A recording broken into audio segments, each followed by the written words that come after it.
Hi, welcome to If I Did It, a show where we analyze and solve pure kerfuffles from MMA world and beyond.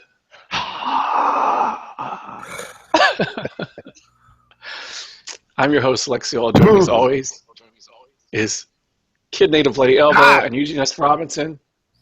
It's every other word. I'm interrupting every other word this show. It's going to take 3 hours. You're Eugene Robinson. If I Did It, viewers were appalled by your sexist banter and your rude habit of interrupting. How do you get back on the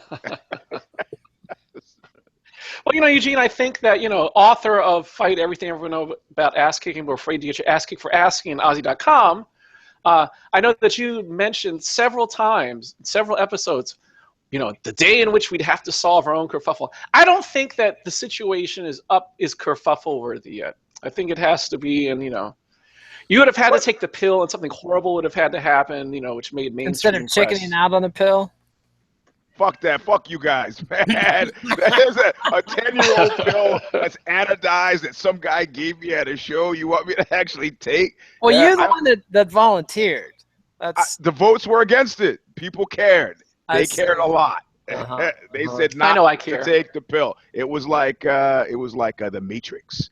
Do I take the black pill or do I not take the black pill?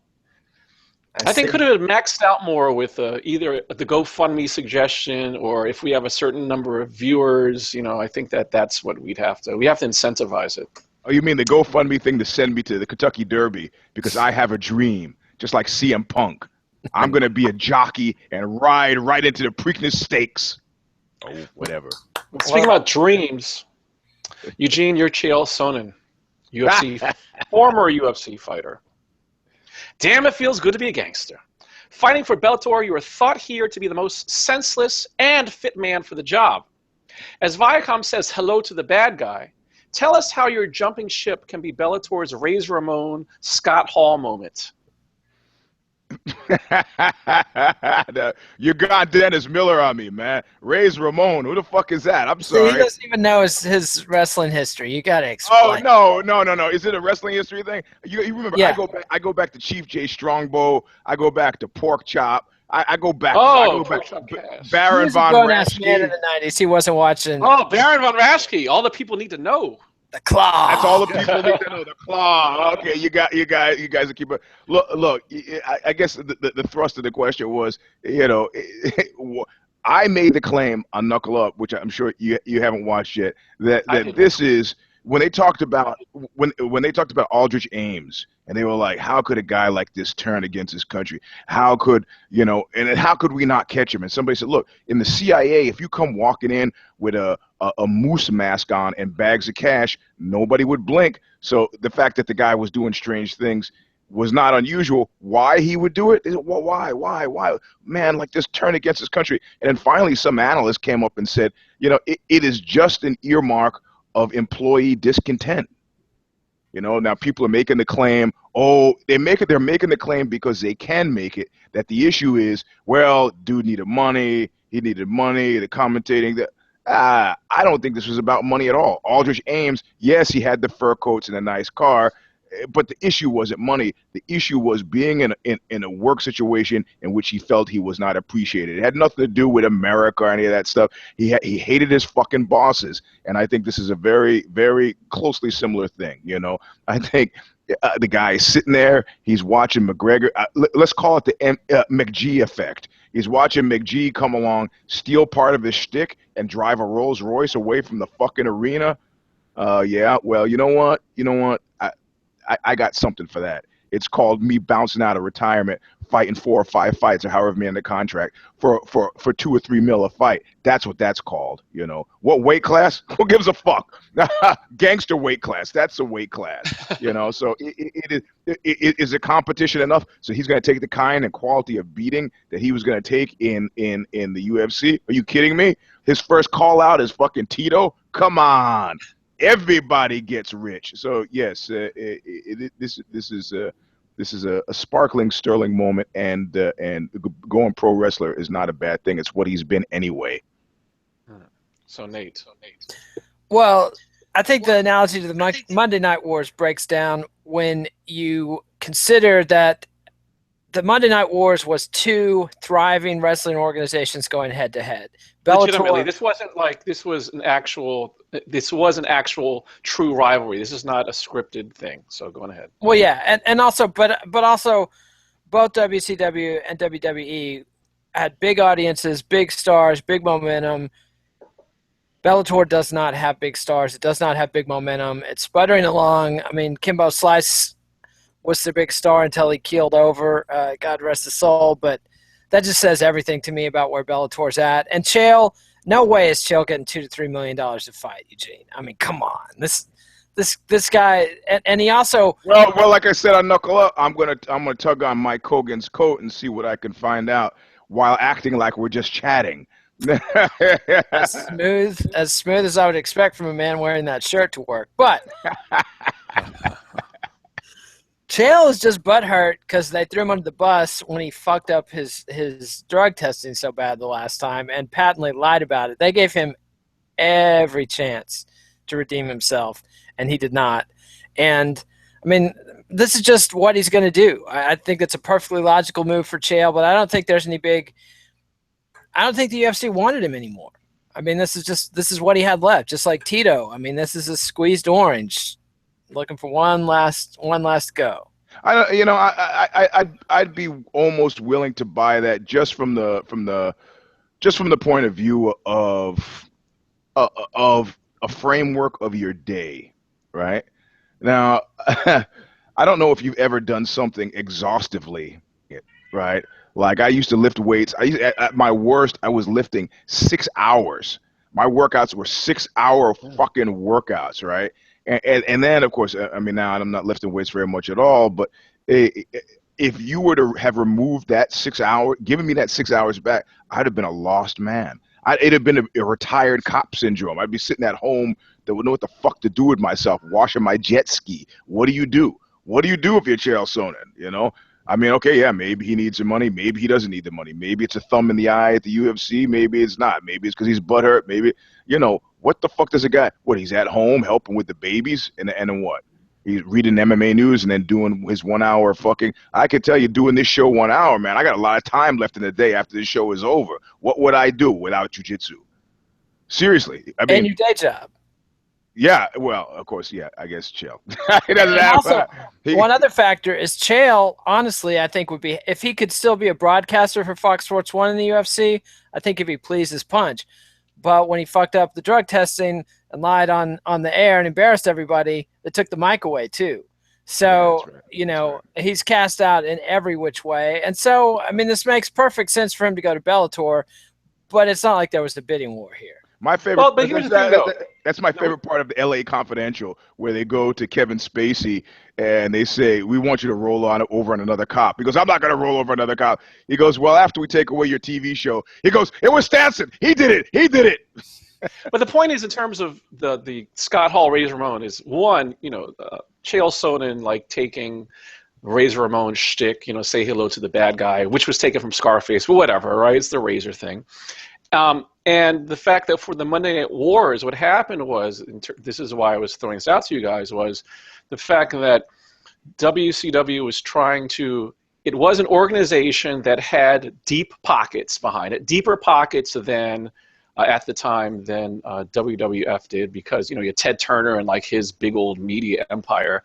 And so there was always this thought of, well, if we leverage those assets, Ted Turner's assets, we can do something here. And so it really wasn't until, you know, when you had Scott Hall, or Razor Ramon, his real name is Scott Hall, when he signed with WCW, and they took it and ran with it and created this whole angle of an invasion angle. I'm going to have my friends come through, we're taking over, and giving more camera time to this new individual in the organization, and just kind of ceding over more time and control because that's what the fans wanted. And it got to the point in which WCW was winning the ratings war for almost 2 years because of this new injection of talent and personalities that people wanted to see.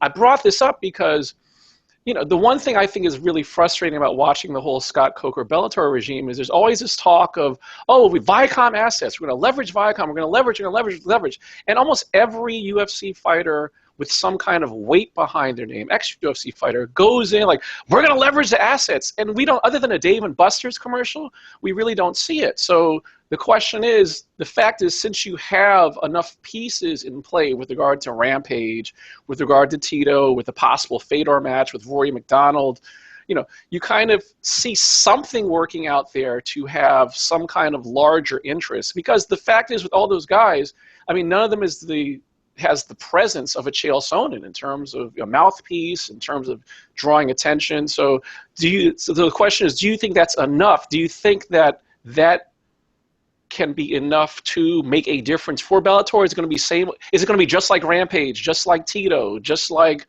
what people think, like Bendo? It's like, okay, yeah, a little ripple, but other than like the curiosity of his first fight, nobody's going to really care afterwards. Well, you're asking an interesting question, and the question is, or maybe part of what you're asking is going to be, at what point does Bellator reach critical mass, right? And at what point do they have enough of B and C players from the UFC so that it's a, I mean, I don't want to say it's not credible, but realistically speaking, I did a survey of all of the MMA shows, and not a lot of people were talking about the Friday night fights. In fact, had I not been tuned into Mike Kogan's Instagram page, I wouldn't have known that he was on a plane to God knows where, to wherever the fights were. Cedar Park, Texas. What's that? Cedar Park, Texas. That's glamorous Cedar Park to you. Where is, you're a Texas resident. Where is that? That's like 30 miles north of Austin. Okay, so it is far from Hidalgo. Yes, it's several hours away from Hidalgo. Yeah. Okay. So I mean, I am unsure. It would be nice to do a comparative study and to see if Coker, now 2 years into his reign at Bellator, has exceeded, met, or underperformed in terms of Bjorn Rebney and where they were and where they were going.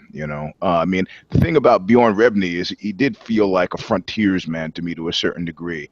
I'm doing something different and I'm doing it differently. With Scott Coker, it's feeling to me like I'm getting glimmers and echoes of every Scott Coker thing that Scott Coker's ever done before, which is not necessarily bad.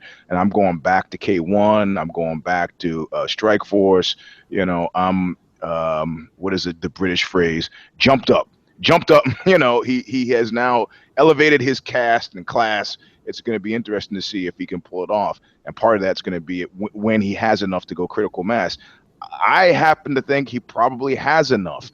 But I think what disturbs me about the organization is you guys are not actually watching the fights, but there's a weird kind of localism that infests these fights, where you get, where I can tell you who's going to win the fight before the fight starts. If the fight's in San Jose and the fighter's from San Jose and the opponent is from fucking Philadelphia, from some other godforsaken place. Well, Philadelphia's not well, it is a godforsaken place, but if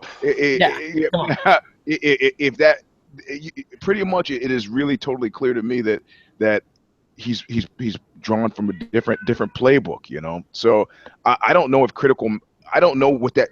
I say that by way of saying I don't know where critical mass is for him. Is it to build an organization that's UFC like? Is it to build another type of organization? Your pro fight league, wrestling league comparison is pretty apt. I'm going to have to go by feels at this point. And I don't know what it feels like. The Bellator, I am completely unsure. Rory McDonald was a good get. Ben Henderson was a good get. These are guys that would still be competitive, in the UFC, were they to be in the UFC. Tito, so it's hard to tell when they have Fedor. I mean, come on.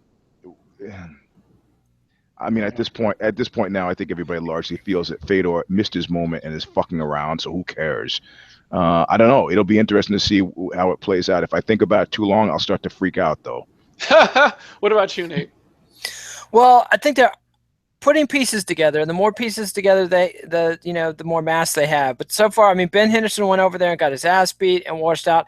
What you haven't seen, and they had some initial sizzle like the Tito Ortiz Stephan Bonner bout, but that added up to nothing. And when they had Tito fight younger up and coming guys, nobody cared. And so, you got Michael Venom Page floating around out there, but you haven't seen him fight any of these names from the UFC. Now, if you have Venom Page fight Rory McDonald, that might start to get some heat. I mean, you got to have – it's a fight game. You got to have two to tango. And so Chael Sonnen's going to come over, but who's in the Bellator middleweight division? I mean, he could fight Tito in the light heavyweight division, and that might have some farcical entertainment value. But it's got to build. It's got to go somewhere. And you got to get guys over. You got to get young, talented guys over on these names. And so far, they haven't done it. So I'm rooting for them just because of the health of the sport. I think it's good that fighters are getting these paydays, and that they have some options, and that they can take a competing offer to the UFC. But so far, it's like the UFC is getting rid of guys like Rory McDonald, who they don't think are going to be what they hoped they would be, which was a new Canadian superstar and champion, and just get him out of the division so he stops beating guys we do have high hopes for. And so, I don't know. We'll see. I think Chael is somebody who can run his mouth enough and pull enough bullshit that people will pay attention. Yeah. If he has any kind of credible opponent whatsoever, or any kind of interesting opponent. And if they can come up with that, we'll see. I haven't seen any evidence yet. Draw up interest for other fights as well. I mean, that's one thing I thought was interesting with what WCW did back in the day was, you would have them even like Scott Hall and when Kevin Nash went over, they would literally have moments where they would just be in the fucking crowds, like walking around and casually like, oh my God, they're here. So in terms of Chael Sonnen, it'd be interesting to see. I think it'll be just a totally lost opportunity if they didn't at least try. Look, the fact of the matter is a lot of people they brought over, they don't have the personalities. Let's be realistic, Bendo, Rory McDonald, yes, they have a great pedigree when it comes to fighting. Funky Ben Askren. Ben Askren has a personality. It's just nobody wants to watch him fight. Yeah, but what I'm saying is, so if you have a situation where you have like a Chael Sonnen, it would just be interesting because that goes back to also a suggestion a while back in terms of tinkering with the whole manager thing. I mean, that's why they have managers in professional wrestling. You have guys that are great workers in the ring. Again, it's scripted, but great workers in the ring can tell a story. But they needed a mouthpiece to make the casual fan interested in what it is they're doing, to put some sizzle on it. So, I mean, I think that they should – it'll be interesting to see if they even try to hand some of the keys over to Chael. But it's done everything in my power to not interrupt when Kid Nate popped out with that bit of craziness about Funky Ben Askren having a personality. He just fights boring fights. I don't. What standard? What personality measurement unit are you using exactly? You come to the determination that Ben Askren. His Twitter feed is worth following. I mean, he's Twitter trolling is huge with Dana White on Twitter and other places, and talks a lot of shit. That's right. That is good to see. He's quick to say, like, this guy's a clown. This guy's terrible. Oh yeah, you spent a lot of money on Bendo, but Bendo got beat by a guy, smacked around silly for 5 rounds. It's like on Twitter, it's funny. Like he does. I think it goes to your analysis on Knuckle Up, Eugene, about what made the Michael Johnson post-fight antics so entertaining was when you have a guy who doesn't give a fuck. And it's like, I'm going to say what I want to say. I'm not going to sanitize it. You're getting unadulterated emotion and anger and hatred. That's what you want to say. And that's when, in terms of the Ben Askren turn, like once he realized, I'm not making it into the UFC, no one gives a fuck, fuck this. I'm going to say what I'm going to say. And that's when I think his Twitter feed became interesting. I got to get on his Twitter feed then. I got to. Yeah. So speaking of interesting, Nate, your Tonight Show host, Jimmy Fallon. I'll try not to fall down. Critics don't love a farce. They say it's your fault, I fear, for abandoning your journalistic duty by pandering to Donald Trump. You thought that they'd want what you want. Should you say sorry, my dear? No, Fallon doesn't owe anybody. He's a comedian. He does a talk show, a variety show. It's not a political show. He's not a journalist. Just because the Daily Show and the Colbert Report raises stakes a little bit. There's different streams of comedy, and not every comedian has any kind of social responsibility except to entertain people and make people laugh. And half the fucking country is backing Trump right now. And for the entire media to circle the wagons and tut, we can't treat this like, I mean, he's patently not qualified for president, and people do need to hold his feet to the fire, et cetera, et cetera. But that's the job of people at CNN and Fox News. It's not the job of Jimmy Fallon. I mean, his job is to entertain people, and a huge swath of his audience is backing Trump. So he can't be treating the guy like a troglodyte or some kind of freak. I mean, I would prefer that he wasn't humanizing Trump, but that's just my druthers. As far as Jimmy Fallon, that's what he needs to do. Just tell people to fuck off. It's not like he invited Bill Cosby on stage at the Emmys last night. What about you? Well, people were hoping that Jimmy Fallon, who was supposed to be a young upstart from his Saturday Night Live days, that he would have a Jon Stewart moment. And he would just say, like with Carlson Tucker, don't you have any shame, which was an echo of the Joe McCarthy thing. But if you know anything about Jimmy Fallon, you knew that was never fucking gonna happen. It's like being upset, standing at the sink and soft. There's water. It's wet. It's wet. The water. I mean, Fallon. I should have prefaced it by saying the amount of distaste I have for Fallon is huge. He is looking the kind of cultural margarine that just makes me, that just sets my head aflame, and I know guys like this.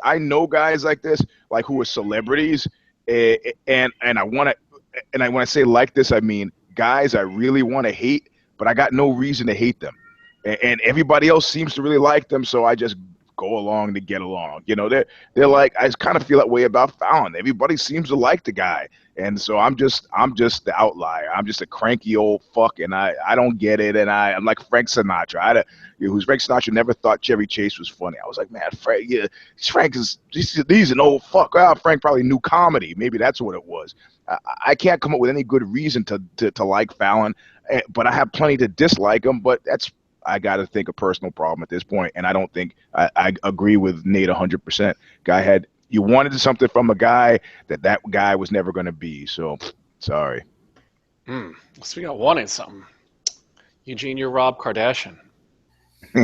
Your reality television show is predicated on the pregnancy of your fiancee Blac Chyna with your seed. With her delivery date a month away, Radar Online claims that her baby daddy's another dude. What public and private PR prep do you need for your inevitable Maury movement? Man, you know what? You served this up really well, man, because you have taken me from being a reluctant cultural critic with the Jimmy Fallon thing, where I actually sort of feel guilty about unloading on the guy because I can't think of anything specific he's done to make me hate, to two people who I would, if I ruled the world, if I could get those trains running again, that I would have these people loaded into cattle cars and shot against the wall. I mean, I can't think. I get into arguments with my kids about the Kardashians all the time. These people, that these are, not only are they cultural voids, they are cultural black holes. They take and they take and they take and they do not give. If any amongst you can tell me what Rob Kardashian does, what he writes on his tax return, I'll eat a bug. What? The reality show star. You think he writes that on his tax return? He's a reality show. On what grounds? He has testicles? Yeah, hey, I got a show. I got testicles. Oh, because he's the brother of some women who made porn. I get it. Yeah, I know lots of women who made porn. And the son of an OJ lawyer? And his mom married Bruce Jenner? The guy who's spinning in the grave, that guy, my God. If he could have seen the future, he would have become a Jesuit. The guy defended O.J. Simpson. I'm pretty confident he knew O.J. was guilty. I don't think he's got a name. Everybody's entitled to a defense. I hate O.J., but the guy who did it. Look, okay. So let me focus in for a second. What does this guy do when the paternity is aggressively in question by somebody in this day and age, post Gawker? You got to understand, post Gawker, if somebody's saying something, I'm going to assume. I don't feel completely comfortable, 100%, but 80% that this has been deeply, deeply fucking vetted. Deeply, because who wants to get fucking sued by Peter Thiel? So, what is it? Thiel. Yeah, sorry. What does he do? Well, I just told a story about this woman who I knew was having problems with her husband, and they were trying to conceive, but the relationship was kind of rocky for other reasons. She goes, she was rich. She goes, I'm going to take some time off to myself and get my head together. She goes off on a cruise, meets some guy, and has sex with him. So she got another head together. Yeah, and it gets back from her 5-week-long, vision quest, and discovers that she's pregnant. All right, and she's agonizing to her friend, who tells me her husband is about 5'8" Jewish guy, curly dark hair. The lover is about a 6'2" Russian guy with red hair. Yeah, no, both are apparently geniuses. So from this genetic point of view, so she's agonizing. In month 8, she has a come to God moment with the husband and says, "Look, this is what happened." And the husband said, "In 3 weeks, when our child is born, I will raise that child like our child." In other words, his attitude was, "You're my wife. We are married. I am the father of your child, even if I'm not the genetic father of the child. So fuck it. I'm not worrying about it." But that's easier said than done. I mean, how long ago did that happen? I knew these people. This is back in the 90s. So have you followed up to see if he's actually been able to overcome his... Wait.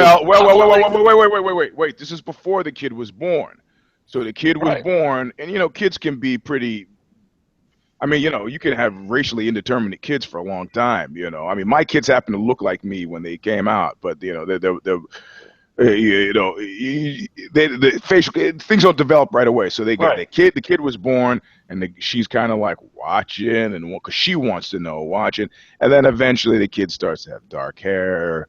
The hair is curly. It's not red. It's not straight. And at this point now, the kid is 20, in his 20s. So, so there you go. So it worked out in dude's favor. I did not keep his frame of mind. I don't know what it was. All right. So, Nate? Oh, I don't know if you guys are getting breaking news, but 1, they caught the guy, and 2, they caught Chris Christie. They caught Chris Christie? How so? I think they've got some proof that he knew about Bridgegate. Oh, no, okay, separate events. So interesting. Hardly a shock, but it's good they finally are putting the coffins in Chris Christie's extra large size coffin. As for Kardashian, man, you're a Kardashian. There's no shame in your game. Just run it, I mean, maybe they were doing some kind of wife swapping thing. I don't know. Just go with it. Like, fly your flag. I mean, there's no trough you can fall into to shame that family. So just go with it. I mean, do what you feel. It's going to be good TV drama. Milk it, man. I mean, just milk it. And that's the human condition. Dudes have been raising other dudes' babies for as long as there have been people. I mean, the DNA research at first it said, oh my God, something like 20% of children are illegitimate. Now they're saying, oh, that was all wrong, and it's more like, 1, 2, 3%. And so I don't know. Can you trust women? You tell me. I just think dude needs to, fly his flag. I mean, what's he got to lose? His show. So just don't do anything to fuck. Well, he gets another show. I mean, but I think that's a good point. Like, if you have a situation where they exploit any possible kerfuffle and create shows out of them, it might be better for him if it's not his. Yeah, and why don't they get the baby a show, and so then the baby could have a drug problem, and the baby's crashing the car. Where's the Honey Boo Boo follow up? I mean, I want to know what she's been up to. Man, anyway. I don't even know what Blac Chyna does. Well, or who? What does she? No, but I mean, what does she do? What does she do? Well, here's a fascinating thing in terms of Blac Chyna. Is she a singer? She was a stripper, video vixen. She was in a Tyga video, Rack City. They got together. She has this kid. Tyga ends up dating Kris Jenner's daughter, right? Okay. All right. So check out Let me tell you something. I got 2 words for you. Okay. Ready? Yes. Debbie Gibson. That's like my Rolo Tomasi. I'm sorry to go all LA confidential on you. It's in my mind recently, James Elroy. So it's like Debbie Gibson used to be huge. How about here's another 2 words for you: Taylor Dane. Oh man. Now Taylor Dane was my huge. heart again. No, I know. No, well, fame is fleeting. Trifling. Fame is fleeting. What's funny though about the whole Blac Chyna thing is there's this whole, whether you like the Kardashians or interested in that stuff or not, there's a fascinating theory when it comes to Amber Rose. Remember, who used to be with Kanye West, and the fact that Blac Chyna and she and Blac Chyna conspired to get back at the Kardashians because both of them were, dissed and dismissed by Kardashians. So at the end of the day, you have a situation where Amber Rose dissed and dismissed by Kanye West, Blac Chyna dissed and dismissed by Tyga, who goes out with Kanye West's niece, right?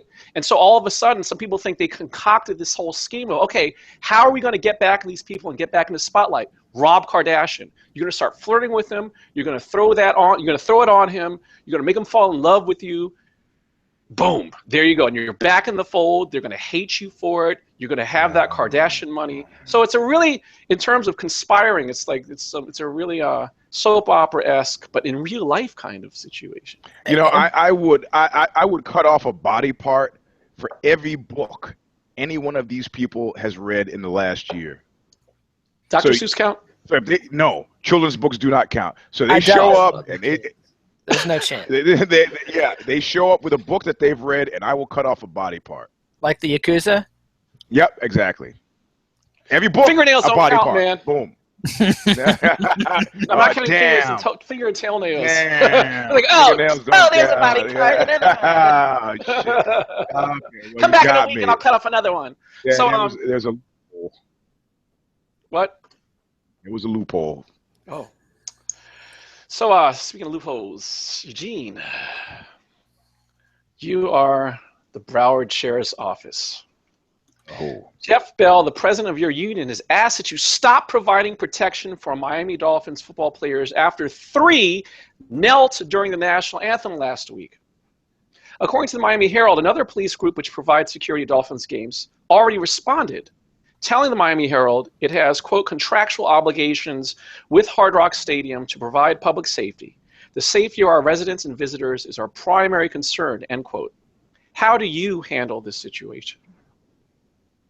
If you're the guys that say we're not going to show up, or you're the guys that say we're going to... You're the sheriff's office, so what's happening is your union is saying, hey, don't provide any more security detail for the Miami Dolphins at the games in the wake of what they've done. I'm pro-union in very general terms, but I can tell you that nationwide, that I don't think that the police, that their union has helped them at all. At all. I mean, talk about PR kerfuffles. For all the money that cops pay for that union, okay, yeah, you got a great pension and benefit plan, but you really need better representation. You really need fucking better representation all along the watchtower. I mean, from top to bottom. There are ways to tell these stories that are not, if somebody can explain to me why they've been resistant to body cams, that's like NRA level of resistance. They should never have publicly opposed body cams. I don't say if I'm a cop I always use it. I don't say I figure out a way I'll squirt water in it to screw it up. I can understand how having the eye in the sky watch you all the time would be kind of a drag, but you can't publicly oppose that stuff. Not when 13-year-olds are getting shot. Oh, well, it was a replica. It was it's a bad look. Just think about where you are now versus where you were before a 13-year-old got shot. You can't tell me you're in a better fucking place. And coming out and saying, fuck public safety because of 3 protesting football players, we are going to stay home, fuck you, exert some control. And what? And what? And what to the football players? Well, you're going to start, who has a better union than you? the NFL Football Players Association. And very specifically, I knew the guy who was the head of the NFL Black Football Players Association. And it's like, this is the cat who's got a building down in Beverly Hills on Wilshire Boulevard, if memory serves me correctly. He was a friend for a period of time. He was one of those guys who got into MMA right after like it started to get big, and I could tell he always wanted to fight me.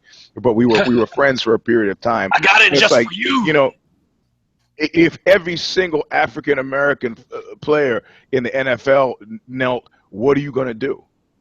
Are you going to suggest the ownership fire them? And the owners are backing them. That's the thing that's so fascinating. The owner of the Dolphins, that's what's so fascinating about this situation is you generally have, it's like this weird union versus, well, not the NFL players union, but there's unity amongst the ownership, the corporate interests, and the union versus another union versus another corporation. Versus their boss. Versus sheriff. You can't, you can't. I mean, there's no union comparisons fall with the, you know, they like I said on one of the previous shows, another 2-3 words for your air traffic controllers. Fucking show up to work, you know. How about you show up to work and take a knee? How's that for a protest? You know, I'm at work, but I'm taking a knee. It takes me half a second to get up from here. If there's a public fucking safety thing, how's that feel? How's that feel? I'm protesting, or I'm gonna wear a black band over my badge, or I'm gonna wear, you know, I'm gonna burn your jersey, or any number of forms of. You're not gonna show up to work? No, that doesn't work, son. What do you think, Nate? Well, I mean, I think Eugene's raised a lot of good issues on this. I think the big ugly elephant in the room is there's not just one police union. Eugene brought up the Black NFL Players Association, but you know, there's been a black president, actually multiple black presidents of the regular NFL Players Association. Whereas with the cops, there's a black union, there's a Latino union, and there's a white union. There's multiple unions, but they tend to be racially segregated. And in 2016, that's some pretty weak-ass bullshit. And the more attention they draw to themselves, and things like endorsing Trump last week, I mean, they're coming out as a very partisan entity. And the more often they get caught on camera shooting kids in the back, shooting black men in the back, planting evidence, shit like that, and not coming out against it, the worse they look. They're supposed to be cops. You should enforce the law against any criminal, not just against criminals who aren't wearing the badge. Like, putting the badge on is not supposed to give you a pass to commit crimes and flout the law.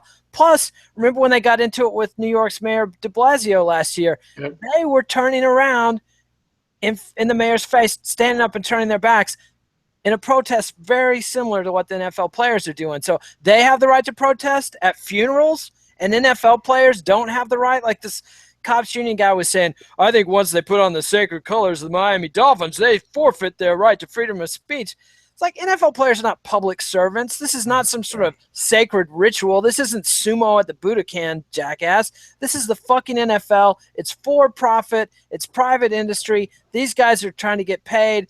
They're very talented athletes, and that's the only reason they're there. They're not there because people like them. They're not there because they kissed ass. They're there because they can play ball. And this protest is clearly getting bigger by the week. I mean, you're getting more NFL players participating, and this high school reaction. Yep.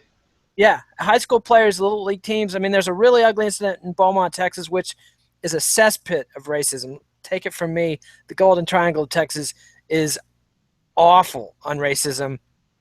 I mean, you got Vidor, Texas, which is a virtually 100% segregated town where they chased all the black people out in the 20s and still haven't had any comeback, right next to Beaumont. And you got a little league team that took a knee, and people are giving them death threats and shit. I mean, it's like, when you're threatening 11-year-old kids, just check yourself. You're not a hero. This is not patriotism in action. This is bullshit and cowardice, and cut it out. Same thing for the police union.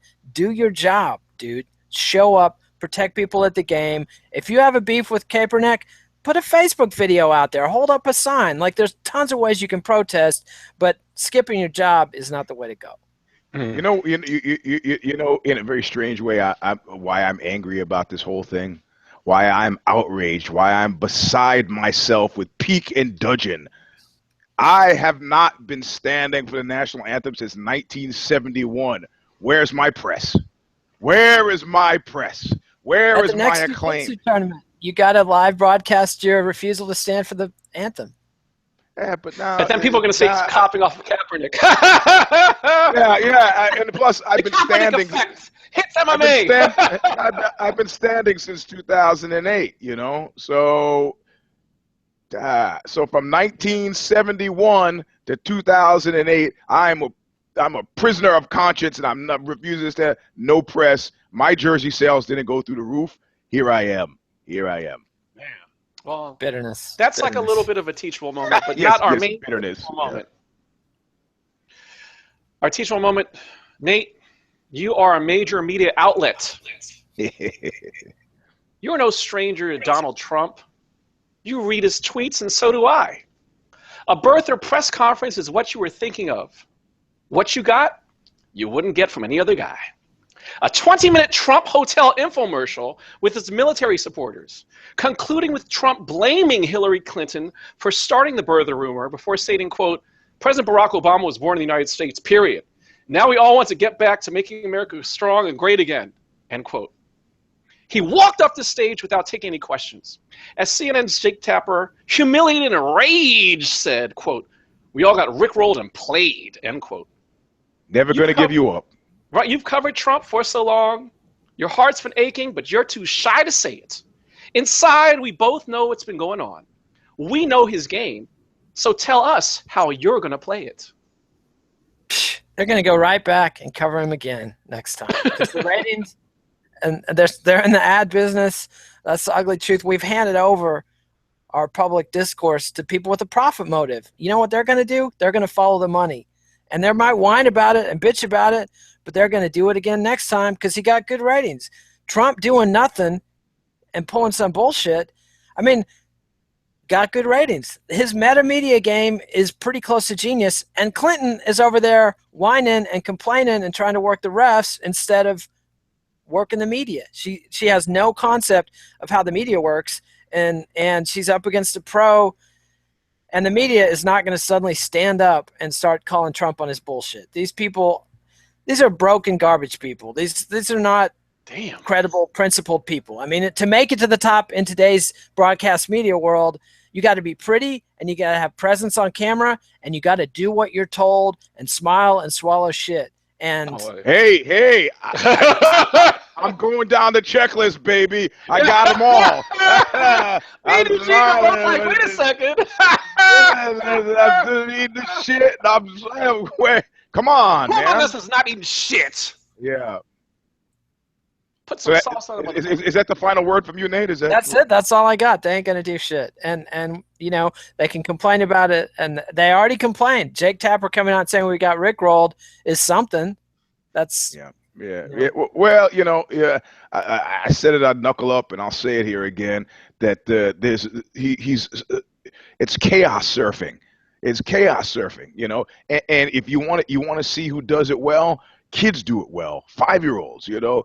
You hear crash, boom, crying. You run into the room. Well, okay, the crash, chaos. Boom, chaos. Crying, chaos. You run into the room and ask for a press conference with the possible malefactor, and malefactor sees you, it automatically begins crying, points at the other kid. Yep. He did it first. He did that. So now you've got 5-6 chaoses happening all on top of each other, and it doesn't address the issue at hand, which is that now we've got a broken lamp, and we've got possible injury, and I need to know who to put on timeout. Nobody's going to get put on timeout because a 5-year-old plays it really well, and Trump is playing the chaos game really well. I mean, you know, if it starts to get too deep, like with the cons, I'm going to come out and say some other shit that's going to whip people's necks around again at 180 degrees, whatever that might be. I'm going to Mexico. Boom. What? He's going to Mexico. And they all run after him. It's like, man, Nathaniel West, Day of the Locust, you people are fucking morons. You know, like when I was on, what was that TV show I was on? Never mind.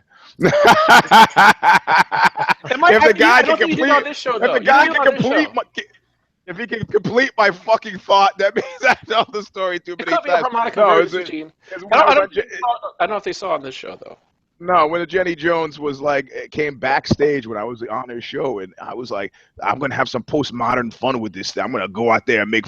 And after being in the green room and watching half an hour of the show, I was physically sick, like actually like nauseous and ill. And she came back and she saw my face and she saw like her segment with me going up in flames, and she had to do something quick. And she looks at me, she looks at the screen and goes, "These people are fucking idiots, right?" I was like, "Oh. Shit, okay, all right, I'm not the only sane person here," but she was going to work day after day doing this stuff, eating that shit, and I don't know, man. I don't know. It is a skill. Again, Nate is 100% on the money here. What the fuck is Hillary doing? I mean, it just kills me. How could you be in public life this long? How? Weathered the most aggressive storms possible. I mean, that they pulled through that Monica Lewinsky fucking thing. Here's how. How? She hasn't watched TV on her own or read media without filters since 1994. Everything she gets is spoon-fed to her and baby-fed to her and filtered through 2 or 3 other people before it comes to her. She is deep in a bubble within a bubble, and she's not getting – and, you know they're not showing her The Celebrity Apprentice. You know they're not showing her The Kardashian Show, and she's been insulated. Like somebody on Twitter was going on and on about she needs to hire Quentin Tarantino to write her dialogue because the speechwriters she has are writing novels for her, not dialogue. She can't communicate in spoken English. Trump may be speaking at the level of a 4th grader, but newsflash, most Americans listen at the level of a 5th grader. Hillary's up there talking like she's in 19th grade and nobody knows what the fuck she's saying. Get Quentin Tarantino or somebody who can cut the shit and just put it out there in ways even the biggest dumbass can understand. And she just and that's what's problematic, I think, in general, is you have situations where people have layers on layers and layers and layers of experience and within a bubble, within a particular industry. Then when it comes time to communicate with people outside of the industry or talk to their clients, they don't know how to communicate with them. And so it's a huge slice of humble pie you have to swallow. Talk about it with a heaping of shit on top of it when you realize you have to speak plainly and directly. And you're not going to inspire confidence from your clients or get them to understand complicated concepts by talking to them as if they had the same kind of training you did. You have to spoon feed.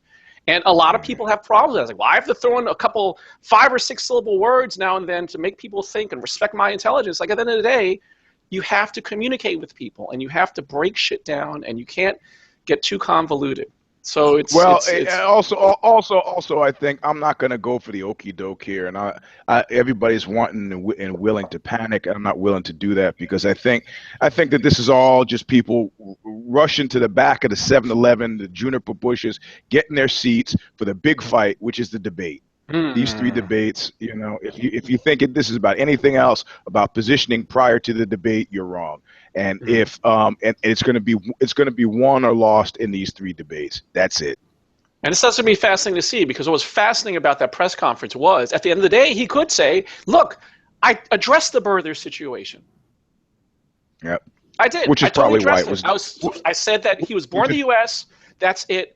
Period. Let's move on and work on America instead of this bullshit. And he planted the seed and blamed it on Clinton. Yeah. And the liberal media was unanimous in coming out, "This is bullshit, more lies from Trump." And then like a day later, a DC reporter from McClatchy, which is a totally reputable mainstream media organization, says, "Excuse me, Sidney Blumenthal told me to my face that Obama was born in Kenya in 2008. And only the right-wing media is picking that up, but Blumenthal's got big name recognition from all the scandals and all the bullshit he's been named in time and time again." McClatchy, if he says Blumenthal was pushing that shit on the record in public, something tells me Blumenthal was probably pushing that shit back in 2008. And what's really clever about it is it's a nice gentle reminder to folks about how disgusting the Clintons were in that 2008 the run up to the election vis-a-vis the primary. They were, Trump is a deplorable, but my memory is not. And Obama came out and said it himself, because, well, Hillary needs to excite her whatever exists of her African American base Not that easy to do. Fucking black folks have long memories. Did you see Obama coming out and say it's going to personally hurt my feels if you don't get out and vote for Clinton? Yeah. He's doing all he can because he's concerned about his fucking legacy. He doesn't give a fuck about and his Hillary. prosecution chances. If Trump is in office, I guarantee you they will not be looking forward and not back. They will be looking back. They will be scouring the Obama administration for anything they can prosecute anybody on. And he's got some karma coming from, like, say, former Alabama Governor Don Siegelman, who's been in jail on some total trifling bullshit. Obama could have lifted one finger and got that guy out ages ago. Hasn't done shit. And, you know, the will. Yeah. He hasn't got the guy in Chicago out either. Blagojevich. Blagojevich did shit. That's the difference. Oh, stop. No, Siegelman. Nobody's saying Siegelman. He was a good man. Yeah. Did they have all this violence when he was there? And then who was the governor before him who also got thrown in? The Republican governor. But Illinois is a different kettle of fish, and it wasn't Karl Rove trumping these things up like it was in Alabama. I mean, the governor of Virginia just got the Supreme Court. Are you going to just take this, Eugene? You're just going to you just dissed your boy, Karl Rove. You're going to sit down and take this. What kind of friend are you? Oh, man. Hey, listen, you know, Ozzy has this TV show now. I think it's every Tuesday, called The Contenders, or 16 on 16 on PBS. And the first one they ran was they did Shirley Chisholm and they did John McCain. And my boss, Carlos Watson, is interviewing Karl Rove and says, well, that campaign against McCain back whatever year it was. 2000. He says, 2000. He goes, that was pretty rough. And without blinking his eyes, without looking away, without flinching, Karl Rove looks at Carlos and says, what do you mean? That was fucking beautiful. That was fucking beautiful. God damn it. I was like, man, that guy, he's got me. He got me. And then Carlos was in a position where he had to fucking, okay, well, when you said that the guy had a black daughter out of wedlock, and Karl Rove, again, without blinking, just looks at him and goes, this is politics. You know, it's like it was like in the Godfather. This is the business that's been chosen.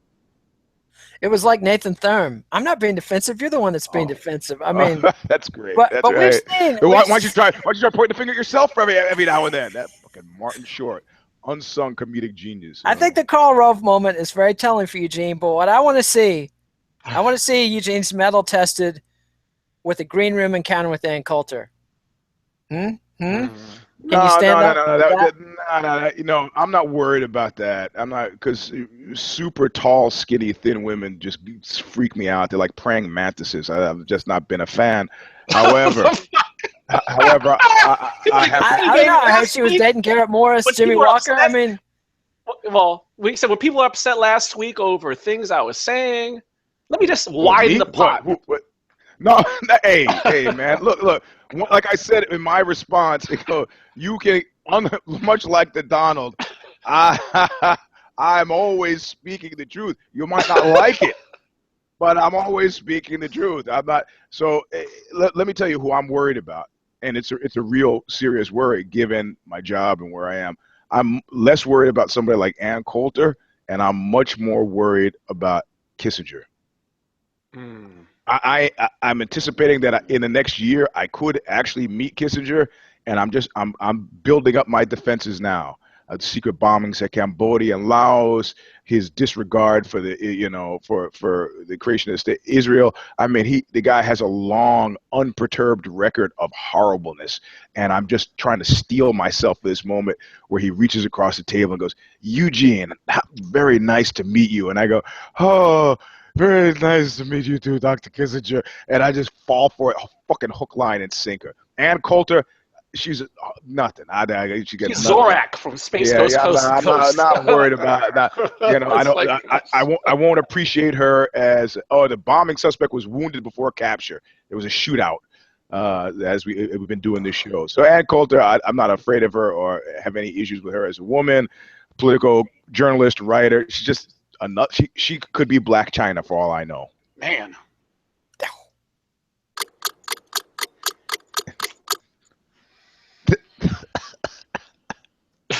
Little extended play. No, just given the situation in New York, the TikTok tick, it was it was like I was about to leave the screen. I was like, hey, I just can't not taking any chances, right? But okay. I'm not interrupting. See, I'm not interrupting. You're lost, Battalion. Any new additions this week? I think this is noteworthy because I'm going to zag when you wanted to zig here. I think it's noteworthy. Why? Because, like, if you know, because you watch Knuckle Up, and I said it, because of the artful, masterful way, like a Toreador, that fucking Uriah Hall just ducked it. He just ducked the mist. How? The guy is underperformed, got fucking murked by Brunson, like Kid Nate. Give credit where credit is due from the Care Don't Care preview. Like Kid Nate called his shot. It was a shot. He got fucking murked. And just as you see the encroaching mist, you know, he stands up, steps over Mergliata's shoe, and starts going, that's it. He's out.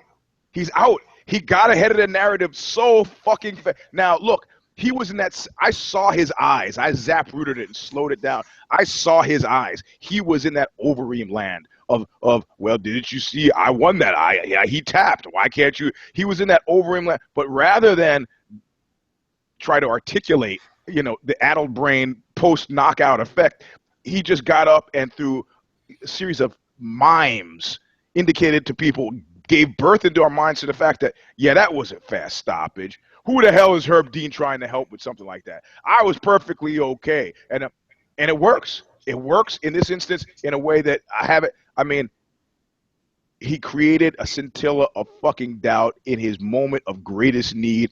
And I say he's absolutely not Lost Battalion now. But I say he's only not Lost Battalion specifically because of this. It was masterful. Man.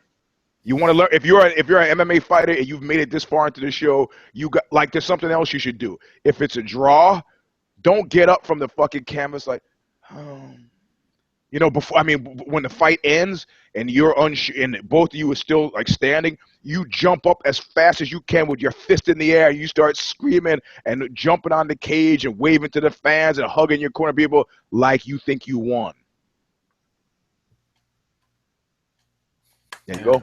There you go. That's advice for the ages, baby. Raising your hand, like you were saying, to Knuckle Up. Oh, how do you like that? Kid Nate delivers a kill shot with like a minute left of the show. God damn you. God. Eyes on you, then. Eyes on you.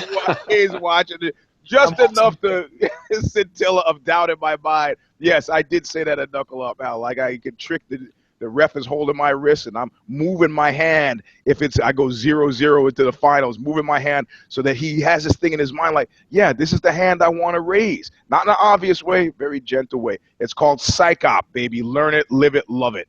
You know, I think that Nate, with that reveal, might have revealed who the voter was for Eugene to take the pill.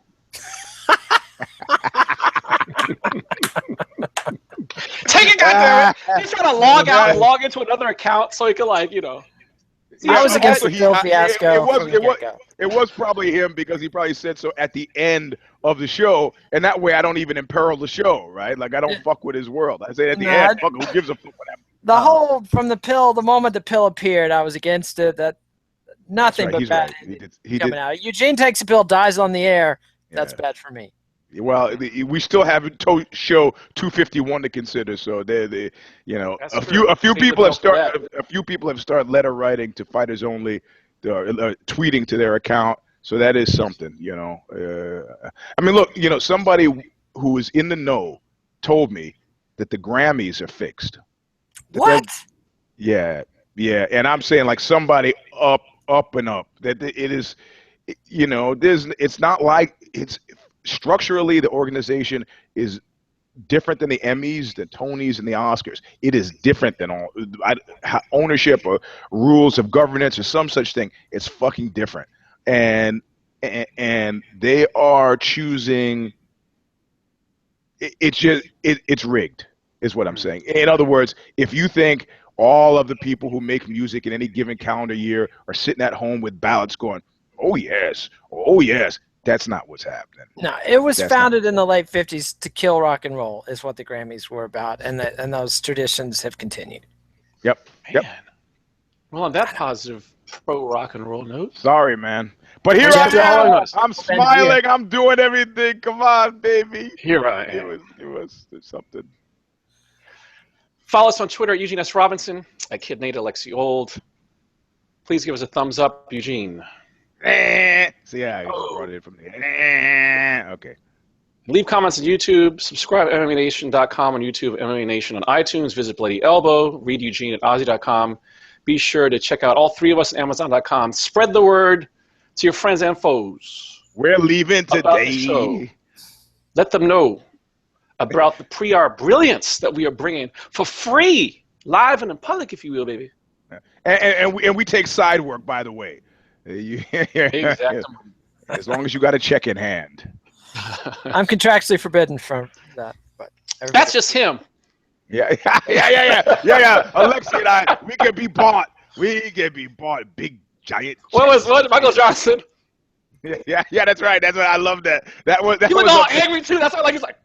Yeah, that was great. That was up there with Tito. I mean, with Tito against Guy Metzger with the 6 shooters that resolved themselves in double birds. That was good. We'll be back next week with another edition of If I Did It. And we don't know what we're talking about yet because the pure kerfuffles have yet to be made. Yeah.